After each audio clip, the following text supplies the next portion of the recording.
So once you have the main spaces laid out, you've made sure you've met all the requirements, you have more to go. I kind of consider it finishing touches.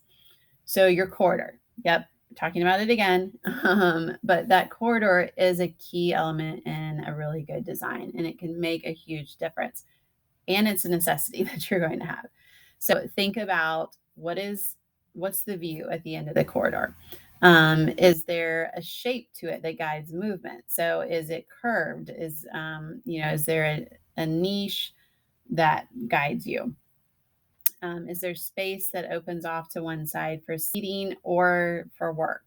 Um, do you have something that's rhythmic along there? So it could be a series of plants, a series of artwork, something that catches your interest as you go along with it. So keep that in mind with your corridors, that they're not just there, but make them part of the design. Um, Annotated plans. So a basic space plan is not the easiest way to communicate to your client. Our clients are not used to seeing space plans the way we see them all the time.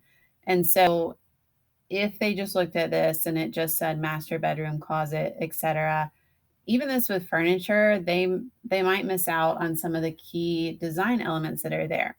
So an annotated plan is basically meaning that it's got notes explaining the key points, really helps your client understand how much thought you put into the design and how it's really going to function for them.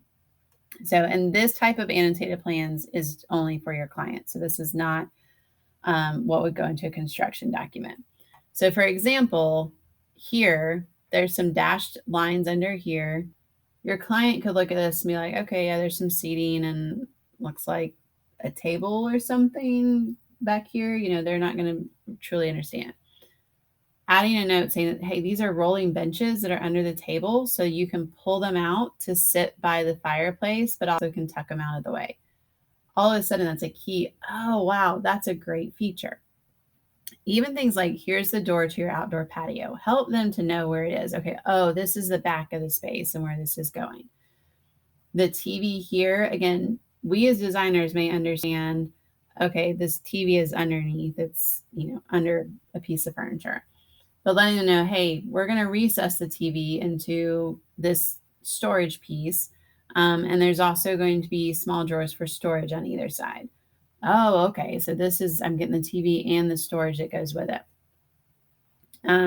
Even things that are like, hey, we're going to make sure that the hallways are really large, 3 to 4 foot wide at main corridors so that it's easy to maneuver, especially, if you're talking about like later on for some of the wheelchair or wheelchair, or just saying, even if they're not at that point, just saying this way it's easy to move furniture in and out. And everyone's going to say, oh, yeah, that's good because we've all been there. Letting them know what this is. Hey, this is art with an accent light over it. This is a full length mirror. Talking about what's the laundry situation. Obviously, with all these notes, this was probably something that they talked about quite a bit. So those items that you've talked about and you put a lot of thought into how you design this, explain what it is. Another thing, you can see here that this is labeled art with accent light.